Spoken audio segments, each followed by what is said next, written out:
Hey everyone, thank you for being here for Fused. Listen, we are jumping into the topic, the dangers of irritation. Have you ever been irritated with your spouse, your coworker, your friend, your kids, your manager, whoever it is? Let's talk about how that really affects you and those relationships. We're going to jump into it. Let's talk about it. Thank you for tuning in. We are Tristin and Michael, and you are listening to Fuse, transparent conversations for marriage, family, and relationships. We invite you to join us as we discuss topics that are thought about but not talked about, so tell your friends and family to check us out and connect with us on social media or our website, fusedmarriages.com, for more content and resources. What's going on? What is going on with you? Hey, handsome. I'm kind of excited today a little bit. Why? Because after this, we're going to lunch. Okay. Hey, for real. I just said, hey, you want to go to lunch with me, please? She was like, yeah. I love like little quick getaway dates, right? We got to do that more. But that's something, everybody got to do that more though, right? Everybody's Sometimes you get lost in it. I got to pause. Like, hold on. Can we go to lunch? Yeah. I'm looking forward to it, y'all. I'm looking forward to it. Me too. Just getting away for it. I like because let me tell y'all, we've come a long way because he used to plan dates. He used to plan dates with no food. Like we would just go to the date. Remember? The dates be fun though. They would be really fun and I would be hungry and I was like, you can't keep taking me on dates with no food. Because he would have like a hungry Tristin is not good. So we've come a long way. Absolutely. Yes. Absolutely. But I do like our fun dates and our food dates and the combos. So today we're not talking about such a fun thing, but this can be really helpful to a lot of couples because it's something we don't necessarily think about, but we know when it's there. So today, everybody, we are talking about the dangers of irritation. Oh, hey, we all get irritated. Dun, dun, dun. I think there's a danger in being continuously irritated. Okay. Where it lives inside of you. Mm-hmm. Irritation. Because I think, human nature, right? Things happen, whether it's work, whether it's home, whether it's the kids, you get a little bit like, oh, okay, but the idea of having it just stay there, what's called lingering irritation is probably the biggest concern we want to talk about. Yeah, you said something interesting. You said that irritation is one of the few emotions that we give each other like passes for. I want you to kind of dig into that with everybody that's listening for like what you mean. We give each other passes for this kind of being irritated. Yeah.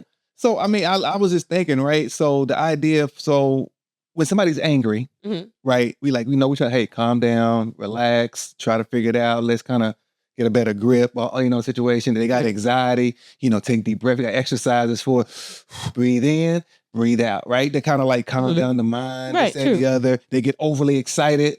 We got methods for that. But if somebody's irritated, we kind of like, either we kind of let it just live, okay, you know what, they be all right. Or we don't really know it to the level of the irritation that the person has. So it often gets a pass, in my opinion, of all the emotions. Let's see, they're talking about the negative or positive, don't really matter, that people oftentimes don't get really challenged on it. Like of being able to say, hey, you know what, you really shouldn't be carrying that. I know you have, I know it happened, I know it's real, but you shouldn't be carrying that around with you. And I think that what's interesting about this is we let it happen in so many spaces. It's one of those things that I think goes personally unchecked because you know that you like you'll say like, I'm just irritated, I'm just frustrated. We've heard like our 5-year-old say like, I'm irritated. Where'd she get that from? Or 7. Where? I just asked a question. Like she's like, y'all didn't hear that? I just asked a question. I said, where did she get that from? That's all I asked. Listen, this lunch after this is going to be... That's all I asked. Y'all heard me. I just asked a question. But I think that societally, when we have frustration, we're not necessarily taught with what to do with it. And it's just allowed to be. And for however you respond in that moment of irritation or frustration is given that same pass. Like, True. All right, well... they're going to be all right. But if you're mad, it's like, whoa, like you said, whoa, calm down. Or if you're happy, it's like, it's all good. It's all good. But if you're irritated, it's like, Even some people will buy into the irritation with you. They're like, egg it on. Like, yeah, me too, especially in the workplace. But what I was going to come to a moment ago is when there's irritation in your relationship, then that really can impact almost every other thing that you that you do and how you engage with your partner and how you live at home and in that space. So I want to kind of dig into irritation and the dangers of irritation in the relationship. Okay. I mean, yeah, I think there's a lot. I mean, first of all, I don't think irritation initially plays a big factor, right? If somebody's irritated for a short amount of time, okay, it may not be as big of an issue. Okay. I think when using the word linger or last, weeks, months. Yeah, I want to know, what do you mean short? Because that's a relative term. Short, yeah, that's very, very relative, right? And I think it could depend on the circumstance. But my thing is, if you're irritated more than probably 3 or 4 hours, that's probably a problem. Ooh. That's my metric, right? I'm not sure everybody else's metric of how long they can be. So we're gonna have to figure out how to get through it then. Right. I mean, figure out how to get through it. What you mean by that? Like, what do you do with a frustration so that it doesn't become a danger? Yeah. So I mean, I guess it comes down to, can you control the situation? If you can, you fix it. If you can't, you gotta let it go. And what do you mean control? I say control it in the aspect of, can you fix it? Do you have enough power, understanding, or influence to fix or reduce the irritation, whatever happened? What you're saying then is, if it can't be changed, if there's nothing you can do about it, then you have to let it go. And if it can be changed, versus being frustrated or irritated about it, make a shift. Make a shift. That's my recommendation. Okay, that's my recommendation. Don't get me wrong. I said, so I give people the pass, myself included, to say, hey, I'm gonna get irritated. I just can't sit in that thing more than a couple of hours. Yeah. And that's a long time for me to sit in some irritation for me. So, and everybody can say their own different standing where they at. So I'm not trying to judge anybody how long they should be, but like, you got to kind of give us some window of like, okay, hold on. Right. I can't, am I carried over? Is it tomorrow? I'm irritated too. Right. Is it next week? I'm still irritated. I mean, like, how long does that last? Right. That irritation, how long does it last? And I think one of the things that happens when you hold on to irritation, I think it starts to jack you up. Like, it stops becoming about the thing that frustrated you, and then you're ruminating, and then you're dealing with stress, and then you're angry until it becomes something else. It might start as an irritation or a frustration, and then it becomes this negative energy, or you can allow it to take over other parts of your life. So I got irritated at work, and now I'm irritated at home, and now I'm irritated with my kids, and now I'm irritated with my spouse. Now I hate my house, and I can't stand my car, and I wish it starts kind of just becoming this whole other beast. When if you had maybe capped it and been like, okay, I'm irritated about this, I'm not happy, I'm not okay with it, but this is what I can do about it, and this is what I can't, and to do the things that we can do, and to let go of the things that we cannot. We can't do anything about, even though that's not probably easier said than done. But I want to kind of jump into what happens if you decide not to. I mean, there's several things. You touched on at least a few of them already, but one of the things, I guess I would say, that as far as if you're irritated, and that's saying that lingering irritation is lasts for a long time. Like, I don't think as a person can live it at their highest form. And I guess what I mean by that, like, I think we're designed to be peaceful. We're designed to be loving. We're designed to be helpful. Irritated people don't do that. They're not loving or helpful. It can't. Yeah. How am I be irritated and be loving at the same time? Even if it's like the irritation is over here and I'm trying to be loving over here. Exactly. You still can't be at your highest loving form because you're irritated over here. You can't be it. It's like, I don't personally believe it. Somebody say, you know what? Well, I can be very irritated at work. When I come home, I'm the best person. Maybe. I don't know that person, but I would challenge that to say, you know what? I think there's a higher place you can go even beyond that if you wasn't carrying that irritation from work to home or from whatever, right? Of a situation. Could be some, dealing with parents or your siblings, whatever have you. It's hard. Yeah. And I think that, as I referenced earlier, as I kind of think about it a little bit deeper, it affects how you process.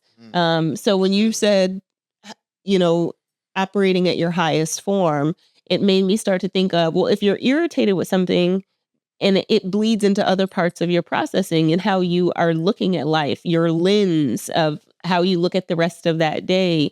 And when I think about highest form, I'm also thinking about the scripture, whatsoever things are good, kind of like, well, what is going on in your headspace when you're frustrated about this other thing or this other person? it keeps you, it hinders you from being able to think on the things that are good and, to think on positive things, where you want to go, what it is that you want to do. And depending on who is the person that's irritating you, the more brain space it can take up. If it's, a manager versus the person at the grocery store, or if it's a spouse versus the person that parked too close to you, those kinds of things can make a deeper impact. But I also think it's the severity of the irritation. So if somebody cuts me off in traffic, I've definitely improved, right? Yeah. Thank you. I was looking for that. So, so if somebody cuts me off in traffic, there was a point in my life where it would be like, probably I wouldn't make the safest decisions because I'm gonna gas up. I'm gonna be right next to you. Now I don't do that because thank God. Praise him, we grow. We grow. Gotcha. After you sent me several articles over years. Yeah. But I say that to say that level of irritation really got to me. And what it meant is that I needed to mature. And now, and I'm not saying I'm perfect, but now saying, you know what? That used to be a 10. Now it still irritates me, but it might be a 4, because I have grown and said, you know what, Tristin, that's not a big deal. That's not as big a deal as it once was. So putting people in their place, I guess, like, okay, should they have this much power to irritate me for this long? Should I let the guy that cut me off in traffic, I didn't hit them, it wasn't anything like that, should I let that irritation linger for the next 6 hours? Or should I just be pissed off about it for like 15 minutes because I had my kids in the car and I had to slam on my brakes, but we all made it safely? I might be upset, but I'm not going to let it take over the day. What do you think about that? No, I think, I like the aspect of growing from, one place to another. That's beautiful, right? Because we all trying to get this place and trying to achieve. What you looking like that for? Because I was thinking about my car example. I'm like, that's a great example though, right? I mean, it's really practical, right? Because people drive around this, that, and the other, and you kind of expressing how you grew from where you were to where you are now, which I have seen. I can witness that. That is very true. Because it was rough, but no, because I'm more concerned as a husband standpoint of what thing happened to you. Yeah. So people are crazy out there, y'all. Not that you crazy, people are crazy. You know what I mean? You just driving up. Okay, anyway, I'm getting off track. The idea of growing, right? Of saying, okay, hey. Because you're human, you're gonna get irritated. Yeah. Something's gonna happen, this, that, and the other. Right. And saying, okay, I can't let it keep affecting me to the same level. I think that's the one takeaway I heard that I'm getting out of what you just said, and for myself or anybody else. You can't let it keep happening and then go into that same level thinking it's not affecting anything. Yeah. So that's what I get out of that. Yeah. Yeah. Okay. So another one I want to get into is your patience is shorter. I think we kind of segued a little bit into this, but if you let irritation linger, I like that we're saying it that way. If you let it linger, your patience also decreases. Yeah, I guess we were talking about, right, the effects of like long-term or lingering irritation. Definitely. If you've been around irritated before, right? It get pretty snappy. It depends on me, like, okay, what's going on with you? What's going on with them? They're irritated. It might not be about you. You might have just said something just to kind of like throw them off in a little bit something different, but it's been ongoing, right? They having problems at the house. They come into work. They snappy at work. They irritated because, vice versa. There's stuff going on at work and they snappy at the house. Yeah. You know what? The kids and the teachers been calling this, that, and the other and trying to figure out like what's going on. And you get irritated like, okay, you know what? The grocery store clerk finna get it. Somebody gonna get it. Right. Gotta get out. It's taking too long. They ain't scanning enough. Can y'all speed up? I'm trying to get to it. It reminds me of. I'm having a moment, but go ahead. Oh, go ahead. No, I'm done. Oh, I had it. You kind of broke it. I'm sorry. I saw the images in my head, but go ahead. I'm sorry. I started seeing images in my head. I got to get better about doing that so that I don't want you to get irritated. Right. See how I worked at it? You saved me from myself. Well, so one of the things that made me remember, and maybe some of the people, our age and above, I don't know if a lot of people recognize the reference, but do you remember Mr. Dennis? Mr. Dennis. No, I do not. Dennis the Menace. It wasn't his name. Wasn't Mr. Dennis, but I don't remember what his name was. Okay. The neighbor. Okay. The neighbor. Remember? Got you. Oh yeah. And how he was always so snappy, and Dennis would always kind of. So it's an old cartoon, old cartoon strip that was also a movie in probably like the 80s or 90s. I don't remember when I watched it, but Anyway, the neighbor would always get irritated with Dennis because Dennis would always do something and Dennis would do it by mistake, but the neighbor was already so tense and so irritable. It didn't matter because it could be something really small. And with Dennis, it always started off small and got big. But it makes me think of how people kind of get irritated now. Like I don't like when people step on my grass, but I'm not going to like totally trip out. But some people, like if you step on the corner of their grass, I don't have anybody in mind in particular, but like they'll totally snap off and be like, man, there's a 4-year-old kid that snapped in your grass. Like they don't know the rules. But just because you're already snappy and you're already so irritable, then you're going to you project this negativity and you start like attacking because you have such minimal amounts of patience because really what's taking up all of your energy is being irritated. So you have no positive energy to give to anything else or anybody else. And so I think about how destructive that is and how isolating, how it makes you isolated because nobody, I know we're going to talk in a second about how it affects some of your other relationships, but in how your patience is absorbed and all the positive things about you are absorbed because you're so interested in being irritated about a thing. Yeah. No, I think you're right on point. And I'll jump into the next one. It's kind of to me, it feeds into what you're saying.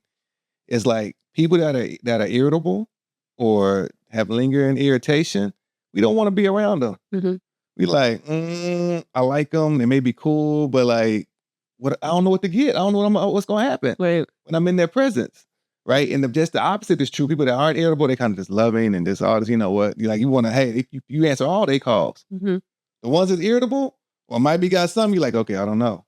You got to prep yourself. You got to prep yourself, especially particularly going around them. Mm-hmm.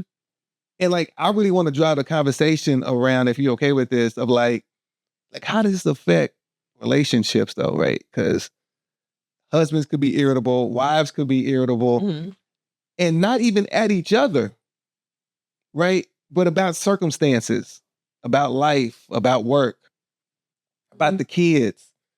And not living or not being to their highest self, right? Because they're thinking like, okay, because I'm not irritable with you, in this connection here, it's not about you. Me and you good. But the people at work though, like, you know what? I wake up thinking about them. I'm going to bed thinking about them. I'm coming home talking about them. I'm irritated that they just don't, whatever. Mm-hmm. And is it causing like a gap to be built, right? And it's not even like something that's intentional, but am I getting your best self then if you're irritable or have lingering irritation is what we're calling it, am I getting the best part of you? Yeah, no, you're almost getting that residual leftover. The good part is what's left over from what's been kind of eaten up.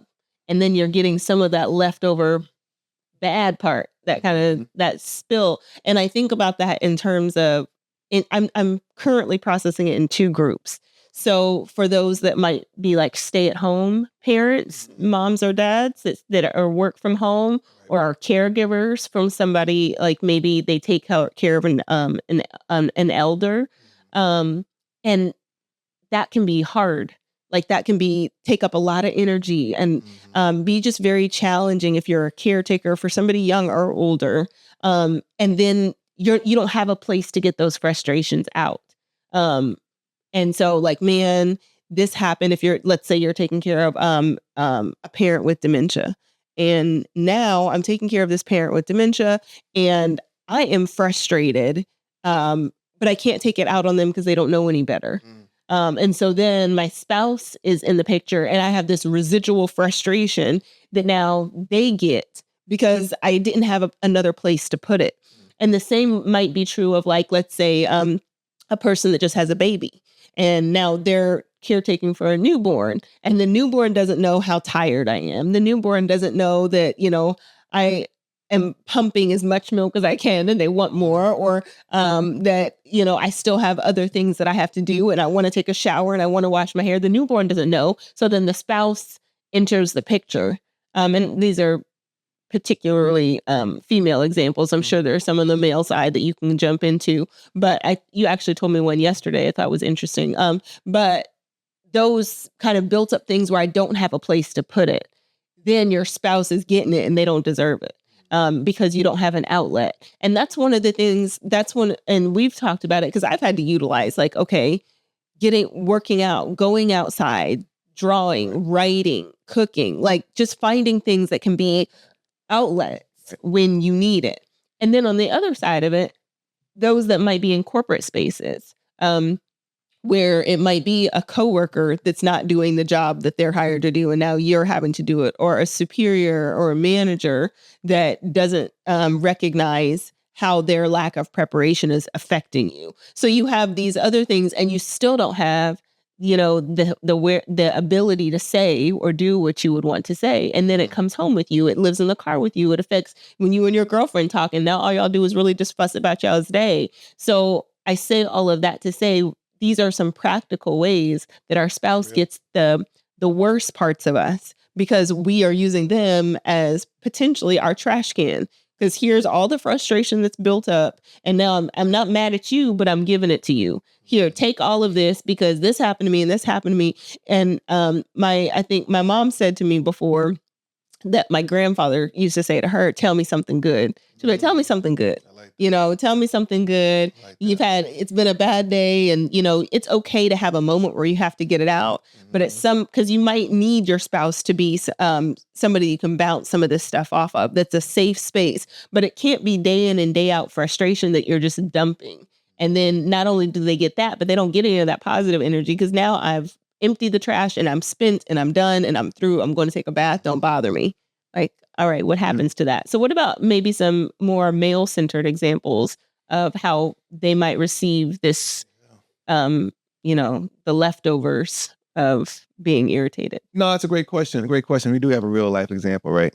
I'm not going to bring it up in this scenario, but it's still, I think it applies, right? In the aspect of like, we go to work, right? Mm-hmm. And a lot of us are working in these high impact, kind of high visibility opportunities and jobs, trying to make things happen. Right. And sometimes, you can deal with all kind of variety of people. Mm-hmm. And oftentimes, right, things not go our way because whatever reason, right, just this don't line up.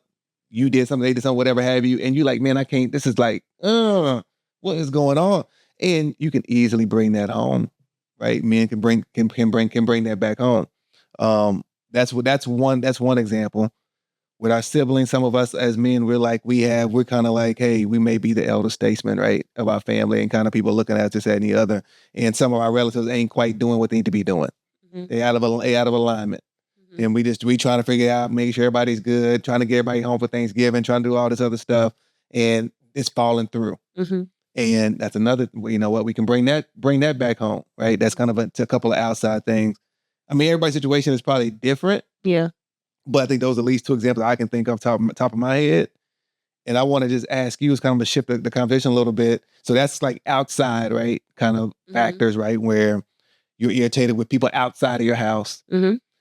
What about, or can we talk about when people are irritated with the people in the house? Well, I'm irritated at my kids. Mm-hmm. I still love them. I still, I want the best of all that good stuff, but they irritate me. Mm-hmm. Or a spouse. You know what? I love you. You know what? I'm gonna make sure I still got your back, but I'm irritated with you. Mm-hmm. And it's like the irritation goes on. I'm looking at the watch, like, oh, no, watch on, but like I'm like the irritation. Here you got me. Appreciate you. The irritation goes on. It's like, oh wow, okay, this is 4 hours a day. The next day, how does that impact relationships when it's inside your house and you thinking like, okay, you know what? It's not that I don't love this person. I'm just irritated, that they leaving their socks on the floor every day. Yeah. I'm irritated, don't pick up their plate and this, that, and the other. I'm irritated that, they didn't bring me anything back home and they brought them. So whatever it is, right? It could be, but it caused irritation and it keeps going and it's lingering, right? I think I know why irritation is there, but I'm trying to get your thoughts on that. So I look at irritation as a single mutating cell. Okay, get deep with us in. So, I like biology and stuff. So I look at it as a single mutating cell. Mm-hmm. And as it is mutating and kind of causing other cells to mutate, similar to how, maybe a cancer cell would do. And you start this process where it starts affecting other things. So let's say I'm irritated with you about one thing, and we've used the example before, he never puts his cup in the dishwasher. He just puts it into the sink. And that might be something that starts off as just one frustration, and then it evolves and it kind of metastasizes. So now I'm looking at the cup in the sink and the socks on the floor and the shoes in front of the door. And it might really be kind of an easy fix. And something like, okay, I might have to mention, but if I don't really address it and say, like, this is something that's really serious to me, can we make an adjustment? Or if you don't respect the fact that this is something that's bothersome to me, then it becomes something else. And I truly think that a lot of relationships are destroyed by that single cell, that one thing that somebody got irritated about and held on to, or the one thing that somebody didn't really articulate was bothering them, or they didn't communicate well. We've talked about clear communication, where they didn't communicate it well, and now it's become this major thing that needs to be removed from us, or we won't make it. And then that's the same on the other side. Like, okay, did I communicate it well? Well, did they receive it well? Did you hear it the way that I meant it? Was there something that blocked it? Are you frustrated that I'm asking this thing of you? Or, it has to be a mutual understanding that this cell is destructive. Even if you don't think it is destructive and I do, or if you do think it is destructive and I don't, something that small could be changed. It doesn't, hey, Tristin, you could turn off the light.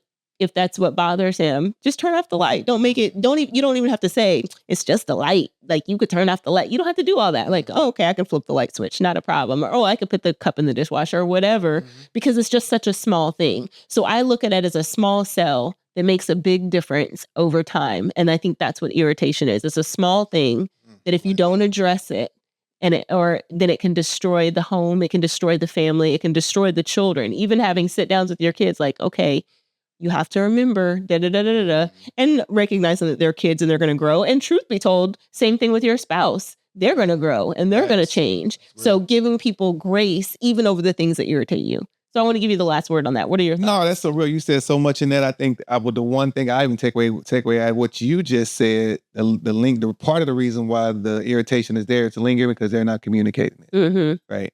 And I will just add on to that. I think some of the reason why they may be holding on to it or haven't communicated, right? Either they had to make the decision. Is this person doing it on purpose? Which is where probably the irritation comes. They think, oh, you know what? He not putting up the Tupperware, the plasticware nice and neat because he just don't want to. He doing it on purpose. Or is it like, you know what? Maybe is he trying to do the best he can? I'm talking about myself at the moment. As best he can, because she gets mad at me for putting the Tupperware up and I'm trying to do a good job. I think it's irritating her a little bit. They're like, just put it up nice and neat. I'm trying. I'm not just like tossing it in there. I'm really trying, y'all. But you have to make the choice. Growth. You have to make that choice of saying, which side of this is this person on that's causing this, right? Is it on purpose? You know what? Or they don't care. Or, you know what? Maybe they not there. They trying and they ain't met the mark yet. And they continue to keep trying. They ain't just gave up like, okay, I'm going to leave it out there. I'm going to leave it there. You know what I mean? They're not doing that. So hopefully irritation can be resolved in some way. But you know what I mean? I think it's something ultimately I think got to be resolved within yourself, outside of a person. That's my opinion. Resolved within yourself. Yeah, within yourself. Yeah. Independent of a person. It's great if it's with a person that can be resolved with, or people, whoever the issue is with. But a lot of times we don't have that opportunity. Ultimately, we need to be responsible for our own reactions. Facts. Good. Well, thank you guys for joining us. We obviously want to hear from you on this topic, but we appreciate your time. Make sure that you connect with us on all of our socials and check out our website for more content and resources, fusedmarriages.com. Let's talk about it.